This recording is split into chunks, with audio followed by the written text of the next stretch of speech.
Let's go ahead and get started. My name is Ryan Rusnak. I'm the planning director here at North Liberty. This is a good neighbor meeting. These occur prior to formal submission of a rezoning application or a preliminary plat. Bowman Property LLC is considering a zoning map amendment on 108.43 acres.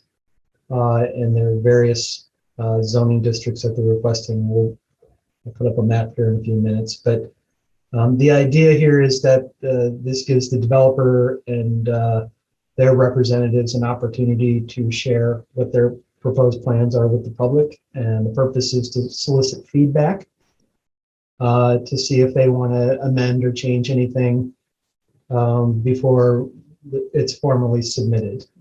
So I think in the neighborhood good neighbor meeting notice, I included a concept plan that is just a concept plan. Things could change prior to formal submittal, or it may not. It's kind of up to the developer, and then we go there. So staff hasn't conducted a formal review here. I've talked preliminarily with the developer and the representatives. And planning commission or city council hasn't seen any of this. So this is really the very first step in the process. So let's see here. Here's the property location. It's at the northeast corner of South Kansas Avenue and West Forevergreen Road. Shows the extent of the rezoning. And this is a concept plan that's been provided by the developer's representative. It shows the corner of Kansas and Forevergreen being commercial with C2A, everything kind of north of that to be an RM12, which allows it's a multifamily zoning classification. The area in green is a duplex zoning, and then the area in blue is RS6. So I just want to give that out there, and I'm going to stop sharing now. If I can figure out, yep. And then I'm going to leave it to the developer and their representatives to give a description. Yeah, so my name's Mike Bales. I'm with Urban Acres Real Estate, and I am here on behalf of the development team, and I would be glad to answer any questions that anyone has. And I would note, Bev, that I have forwarded your comments to Mike and Alan. I don't know that there's a need to reiterate them unless you have specific questions about that, which this is why we're here. You're welcome to, but I just wanted to share with you that I have forwarded those to that team. I guess I can give a little bit more info on the rezoning aspect. Just a quick overview on kind of the reasoning behind what we chose, what we did. Jason Stone, by the way, with Hall & Hall Engineers. So the very southwest corner in the red area is the commercial zone, and that kind of aligns with what the comp plan is showing. And then as you move north from there, that's our multifamily area. So the commercial and the multifamily is going to be the most dense areas of this development, which then occur, closest to the intersections of Kansas and Forevergreen, not necessarily the intersection, but the street in general. Typically you want to have the more dense zones towards the busier streets. And then as you move back away from Kansas Avenue to the green and then to the blue, you step down in that density. So blue, again, single family, green's the duplex area. The brown will be a combination of, at least in the works right now, is just some 4 or 5 plexes, some buildings a little bigger, some a little smaller. But for the most part, we've got the higher density towards Kansas, less towards the east. And then again, that commercial corner down closer to Kansas and Forevergreen Road. Maybe just elaborate a little bit more, knowing that Bev, I assume would have some concerns about density. We took that in consideration, obviously by having this the low density backing up to your property and then transitioning as you go to the south to the green area. Over in the north west corner, Ryan, if you kind of show right in that area. So those, don't be alarmed that they're going to be fourplexes or fiveplex or anything like that. Those are duplexes, at least the plan, backing up to your property and even across the street to the south. Again, do kind of a transitional zoning from Kansas Avenue, where we have a little bit of a duplex and then it goes to single family as you go east. But we did want to be sensitive about not pushing high density to our surrounding neighbors. So with that, again, I would just reiterate, we're happy to, answer any questions or receive any comments from anyone on the meeting. I just wanted to reiterate too that kind of you see a roadway network here, and we haven't really gotten it. This is just a conceptual plan that we've looked at. We haven't really gotten into the design of things. So I certainly expect things to change, when the engineering comes, but how much we'll have to see as it comes through. And this is a multi-phase development. This will take quite a bit of time for it to develop overall. I assume based on utilities, you'd kind of start from along Kansas Avenue and make your way east. But that's an assumption on my part. Yeah, it just depends. We have, depending on what the final makeup is and in design, we have, some builders in the market that would be interested in these different products, and they're based on other products that are already in North Liberty. So there's nothing here that's different or out of line with what in other developments. Mike, can you give any indication like what the proposed height of the multifamily would be? Are these look primarily like two-story buildings, but I don't know. At least I don't see, at least on the concept. So proposals. specifically up against the Sealman property and then down around the Rarick farmstead. Those are proposed as single-story ranch duplexes. We've done these in Donovan Estates and other places. It's a lower density type property. And then as you transition to the east, we have some drive under 2 stories. But all the properties that are shown on this concept plan are no more than 2 stories. And the reason the multifamily zoning is selected is because they're not going to own the lot like a traditional RD10, like a 0 lot line. Is that correct?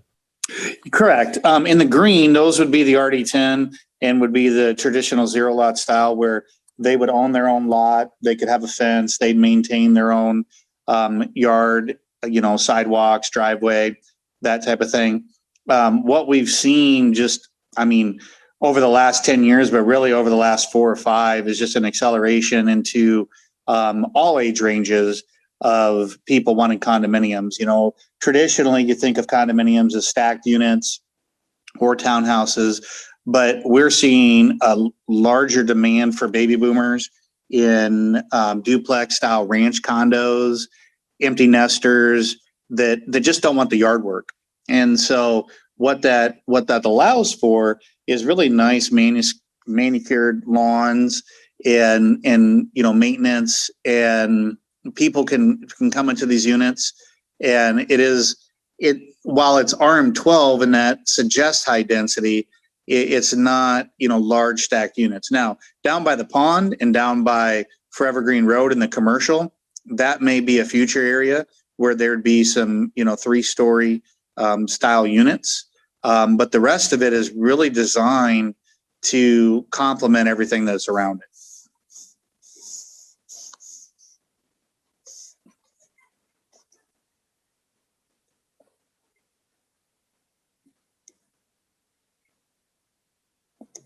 And again, I'm happy to speak to anything about the design and why we chose what we chose, or how we came up with this. But I always like to give people an opportunity to express their opinions so that we make sure that we're responding to any anything anyone else is seeing. One of the other things that you might note is within the subdivision, The red dotted lines are an internal trail system that would be an 8-foot trail. And then there's some yellow dotted lines also that would be for pedestrian access. And the whole idea is just to make this a connective, community.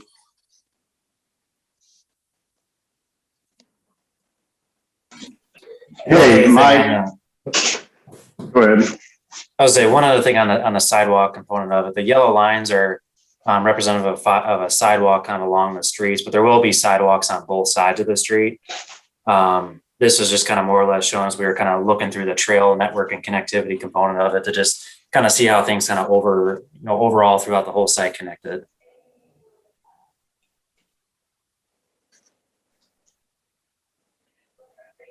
So, Mike, this is Bruce Colony. I'm one of the family of the colonies right to your south, and I just would like to say that I'm happier with the RD10 and what I'm hearing on the RD10 section up to the north.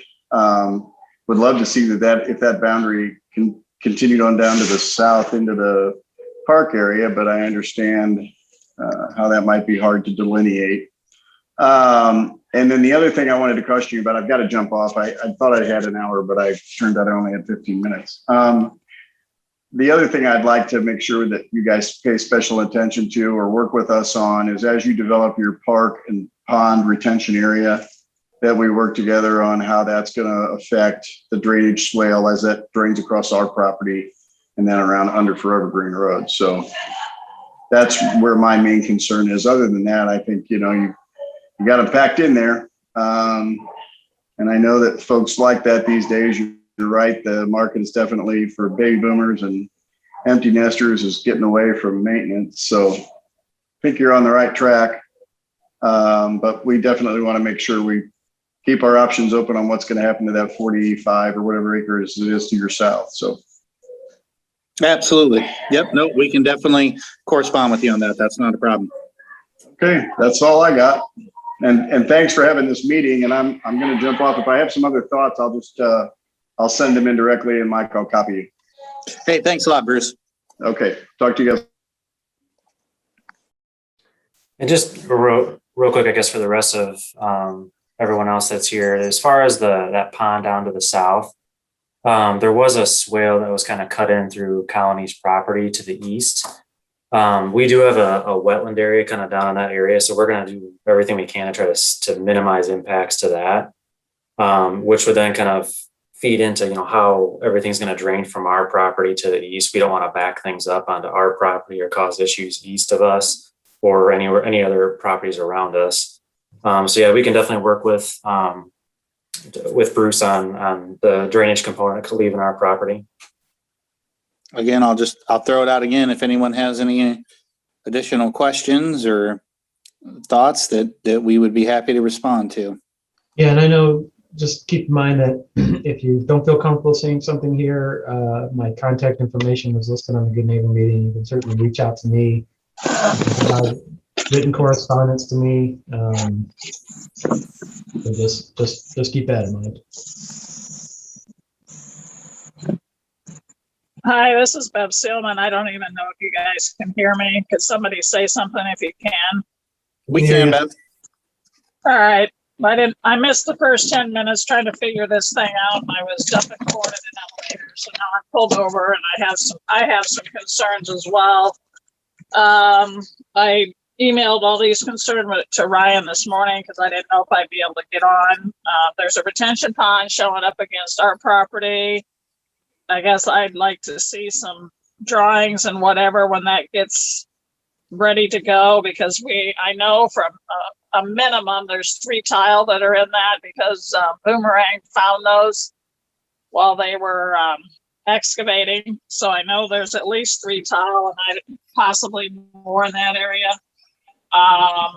I've got concerns about several tiles running from our property, from the Rarick property or Bowman property into our property, and like to know what's going to happen with those. I'm in agreement with Ray. I think it's very dense housing. Obviously, I'm a concerned person because it's very dense against our property line, as far as I'm concerned. I've got concerns about the road, traffic lights, street lights. I'd like to see some sort of a fence and a berm and a couple rows of trees, evergreen trees, to buffer us between that property. Oh, there's several things. Bev, I did share your email and my response to the developer, so. Okay, You're that welcome. was probably why I was trying to figure out how to mute. I couldn't hear Yep. anybody, and so sorry, I'm Yep. so ignorant on Nope. these. But I only do these about once a year. It's no problem, but just, yeah, I forwarded your concerns with my responses in them. And Yeah, I'll so I'll certainly be discussing that more with them.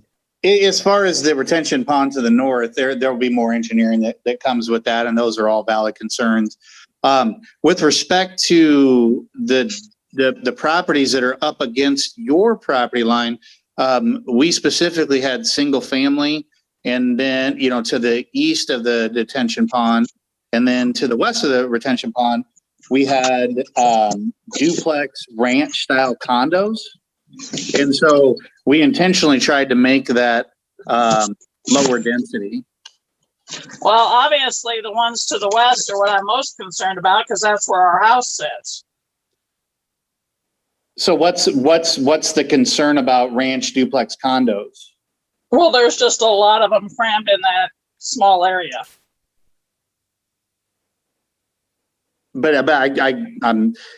So are you familiar with the style of property that is?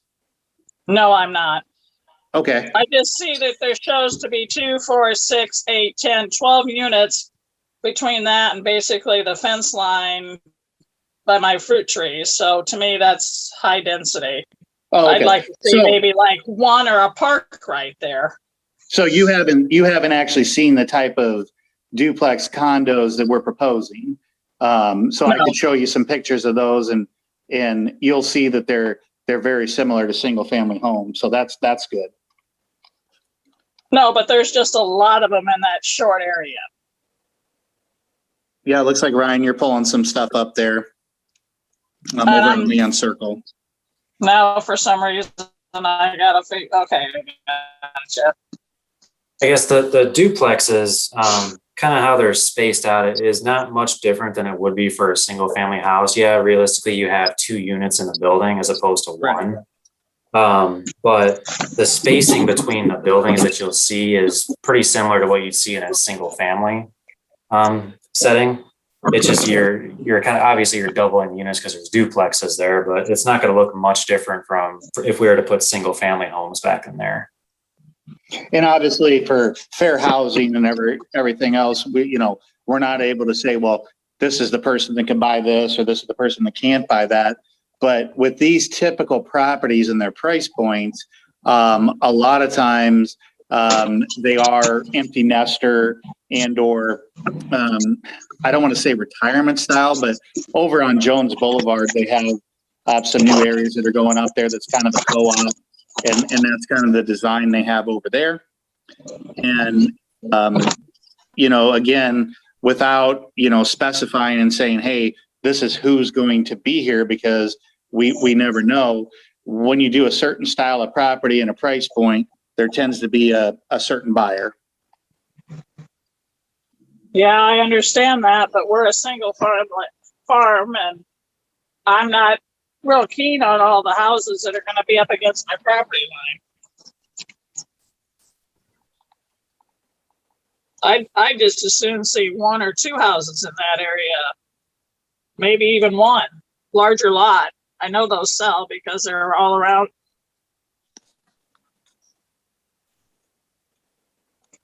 Okay, so I don't know that we'll be able to hash that out today, so we'll note that as a concern, Bev. Okay. I know regarding the topography out there, I think it's going to be beneficial in that I suspect that those units are going to be setting kind of low in the landscape. And so with them being single story ranch style, at least you won't be seeing, the entire building. You just from the topography alone, they'll be kind of pushed down because that street grade out in front of them is going to be fairly low. And so then we'll have to, so there might be like a 6 or 7 foot cut across the back of that, along the north property line to help keep those units pushed down, which will help soften the views. And then if we had, so. Well, I also know they have some outlet pipes that they put in when they did the road project, and that's about in that same area on the south side of that road, proposed road. Sure, and a lot of this right now is just conceptual. There's much more engineering that has to do. So those are all very valid, comments, and we will be looking into all of that. Well, I'm not going to appreciate a 6 or 8 foot cut along our property line either.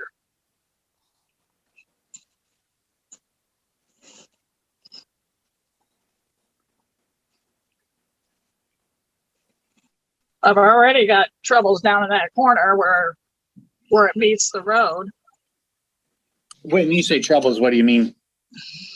Well, it wasn't graded right from the Kansas Avenue project for one thing, and I tried to get them to regrade it and fix it, but that didn't happen. So I don't know if that's something that can be taken care of or what, but. Sorry, with the grading stuff, I might be a little not as knowledgeable, but when you said there's problems, what do you mean? I said down in that corner, they didn't put enough dirt in and didn't grade it very well. Right, but what is it? So again, this is just me being a realtor versus a developer and engineer. Is there standing water? Is there water that's not draining? Like what's the issue? I'm just trying to understand so that we can take all the comments tonight and report back to the team. Not really any of the above, other than it's just hard to mow and it's just not appealing and it's just kind of a nightmare. They just didn't do the proper job. Is it the slope kind of right along the street? Well, it's the whole thing. I mean, between the fence and the street. They've got a catch basin right there too, and that's not helping matters any. Yeah, I mean, when we get into the engineering component of it, we'll be looking at drainage from all aspects of, drainage on our property as opposed to drainage on your property as well. And we're not going to make any issues of, causing problems on your property either. We'll be looking at everything as a whole and, how the grading kind of ties into it. So if you've got issues drainage wise in that area, we're going to be putting a street in kind of up near Kansas Avenue, and we're going to have some lots kind of abutting your property as well. So we'll definitely be looking at the grading component and making sure that we're not trapping any water or creating any other issues on yours. Yeah, I just assumed the road be moved further south too, but.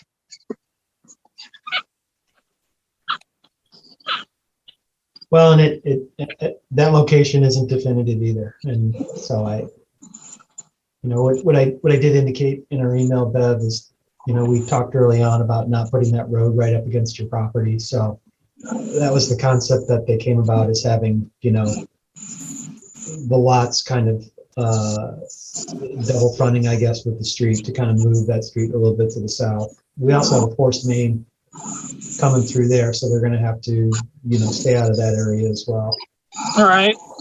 Well, I think everyone was very cognizant. I think just of, the history of, your guys' family farm and everything, that you really don't have any plans to develop that anytime, maybe ever. So, we tried to, be very cognizant of that and be respectful of that. Well, you could be really respectful by just leaving it farmland. I'd be happy as a pig in poop. Set yourself up for that one, Mike. Sorry, this is not in my dream, and this is a tough pill to swallow all the way around us. So it's obviously I'm somewhat bitter for many reasons, and it's not just this project; it's everyone around us, and it's just something I never dreamed in a million years that I'd be that farm in the middle of town. No, and that's understandable. And I think we would be foolish not to, have foreseen that and understood it. But I think in the same vein to, this is what's happening in the area in general. Just as you mentioned, there's other pieces all around it that are being developed, and we were extremely mindful of what would go up against your property. Well, I'd still like on the west half to get that down, because that's a lot. I know you showed me a picture of it, but that's a lot of density up by where our house is. So we'll note that as a concern as well, Bev, and I'll make sure that your concerns are part of the public record. So when Planning Commission takes a look at it, we'll make sure that that's part of the record. And I know this is going to happen no matter what I say. It's just like I said, 30 plus years ago when we bought the property and everything was farm around us, and nobody in their right mind would have ever believed that we were going to be in the corridor and see what anybody's seeing in the corridor, Tiffin, North Liberty, Swisher, so it's tough for an old farm girl to see good land go like this. Totally understandable. Well, Bev, we do have the email that Ryan mentioned earlier, and we will look over everything and, the other comments that were made tonight. And my job tonight was to answer any questions that I could and report back to the development team. And, if there's anything that's suggested, obviously, it'd be noted or not by the time, it gets, turned in. But, we are taking everything into consideration and looking at things. So we do appreciate your comments. Oh, I appreciate having this good neighbor meeting. Okay. So Ryan, you would keep me in the loop when stuff gets emailed to you or whatever, to forward it to me, just so I can keep tabs on the progress. Yep, absolutely. Okay, anybody else? We'll do kind of a last call. If anybody else got any questions or comments? I have one more. Sorry. Okay. That 8-foot trail, is that stopping at our property line? I missed the first part. Could you ask that again? The 8-foot trail that's proposed along Kansas, is that stopping at our property? Yes. Okay. Yeah, that's consistent with the Watts development on the north side. Alexander comes down and there's an 8-foot wide trail on the west side of the street. The lead terminates. I'm not sure if it's going to be on this aerial or not.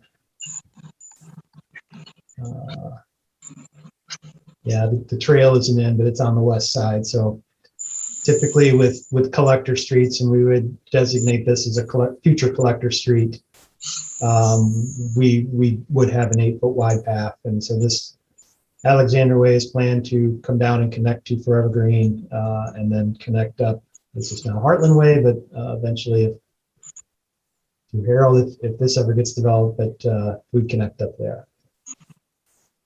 So Ryan, as I understand it, I think this addresses one of the comments from the email from Bev, is that, where some of the street connections are north to south and whatnot, those are, somewhat, there's future planning by the city and whatnot.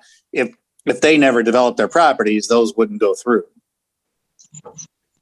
Correct. Yeah. And I think Bev knows this. And I think Mike, you said too, is if the Sealmans and their heirs never develop that property, that's up to them. Yep. We can't compel you to develop. I don't see us going in and condemning to connect that street. It just would make a lot of sense. It's just planning is a long game, and we just plan and stub them at there. We just the downside is if you ever do cul-de-sacs, because you just can't undo a cul-de-sac once you get there. And so our preference is that everyone knows that that's a planned future street connection and not a cul-de-sac.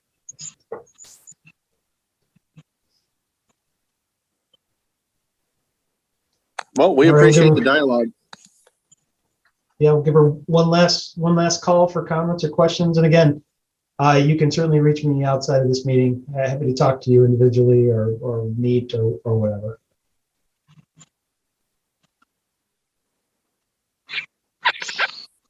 All right, so stop sharing here. Okay, so I believe it's anticipated that this would be scheduled for the November 2nd Planning Commission. So just, I would anticipate that, and our agendas are posted online.